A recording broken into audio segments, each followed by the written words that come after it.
بھائی نے ایک سوال کیا کہ 786 کا مطلب کیا ہے. تو بہرحال میرے لیے بھی بہت مشکل ہے، لیکن بتا دیتا ہوں.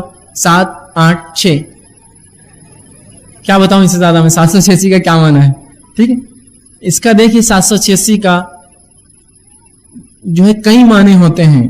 لوگ ایک سسٹم ہوتا ہے ابجد بول کر، عربی میں ایک طریقہ ہوتا ہے، یہ دور جہالت کا طریقہ ہے. اسلام آنے کے بعد یہ طریقہ نہیں تھا، یاد رکھیے. دور جہالت میں عرب لوگ جو ہے عربی کے جو الفاظ ہیں ان کے پیچھے کچھ نمبر دیتے تھے، کچھ گنتی لگاتے تھے، جیسے الف 1000 با فلاں فلاں گنتی لگاتے ہیں.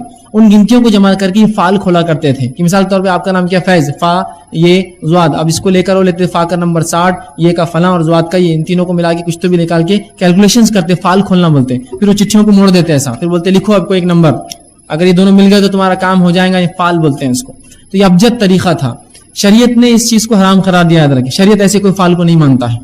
اب لوگوں نے ابجد طریقے سے یہ نکالا کہ 786 کا معنی بسم اللہ الرحمن ہوتا ہے، لیکن 786 کا معنی صرف بسم اللہ نہیں ہوتا، یہ بات تو طے ہے. بسم اللہ کا معنی بسم اللہ ہوتا ہے، یہ بات طے ہے. 786 کا معنی صرف بسم اللہ نہیں ہوتا ہے، اس لیے کہ بہت سے لوگ 786 یہ بھی ہے، ہندو دھرم کے اندر بھی 786 کی بڑی عقیدت ہے، معلوم آپ، اس کو بھی بڑا رسپیکٹ دیا جاتا ہے.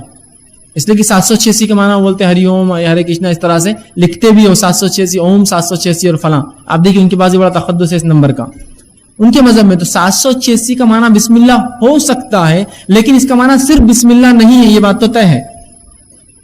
دوسری چیز، اللہ کے رسول صلی اللہ علیہ وسلم نے کبھی ایسا قرآن نہیں پڑھا یا کبھی یہ نہیں کہا 786 کھانا شروع، 786 گاڑی چلا رہے، 786 اونٹ پہ بیٹھ گئے، نہیں کیا.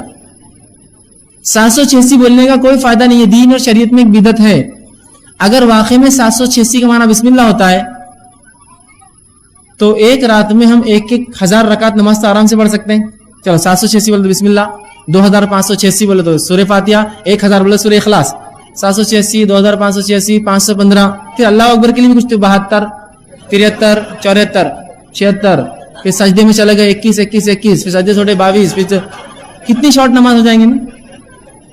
آسان نیومریکل نماز ہوں گی. ایسی نماز نہیں تو پھر 786 کیسا بسم اللہ ہو سکتا ہے جب نماز نہیں ہو سکتی اس کے اندر. تو 786 ہو سکتا ہے بسم اللہ ہو، لیکن وہ صرف بسم اللہ نہیں ہے، اس کے پڑھنے کی کوئی فضیلت نہیں ہے.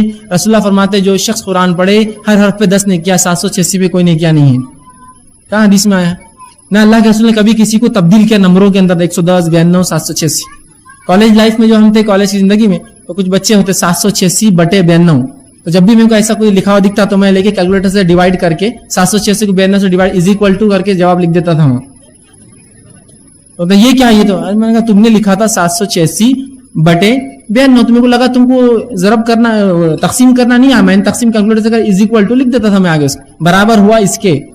بولتے نہیں یہ تو بسم اللہ ہے. تو میں نے اچھا ٹھیک ہے، نماز میں پڑھتے ویسا بسم اللہ؟ تو کہا نہیں وہ تو جائز نہیں. تو پھر یہاں کیسا جائز ہوں گے جب نماز میں جائز نہیں؟ تو کیا قرآن ایسا پڑھ سکتے ہیں؟ اگر ایسا ہو تو پھر تو سورہ بقرہ اللہ کیوں نازل کیا خامخواہ اتنے 3 پاروں پہ مشتمل سورہ؟ ہم کو کہہ دیتا ہے 1 لاکھ 2 لاکھ 586 786 809 کیا ہی سورہ بقرہ. پھر کیا پڑھنا سورہ آل عمران؟ یہ 2 منٹ کی بات ہے. چلو کیا ہے 5608 ہاں پڑھو ہو گیا سورہ بقرہ، ہے نا. اور تراویح کے لیے 1 مہینہ کیوں کھڑے رہنے کی ضرورت ہے؟ ایک ہی وقت میں 8 یا 20 رکعت میں پوری ختم کر دو، اس کو کھڑے رہ کے پورے نمبر پڑھتے جاؤ، ایک کے بعد ایک جو ثواب ملیں گا نہیں، گناہ ملیں گا. کہ شریعت کو چھوڑ کر اللہ کے نبی تو پورے سورے پڑھے، صحابہ تو پورے سورے پڑھے، ان کی زندگی میں کوئی نمبر نہیں آئے. تم کون ہوتے اس کو تبدیل کرنے والے؟ تو 786 بہرحال 7 8 اور 6 ہوتا ہے. اس کے علاوہ مجھے نہیں معلوم اس کے اور کیا کیا معنی لوگ لیتے ہیں شریعت میں، لیکن اس کا کوئی وجود نہیں ہے.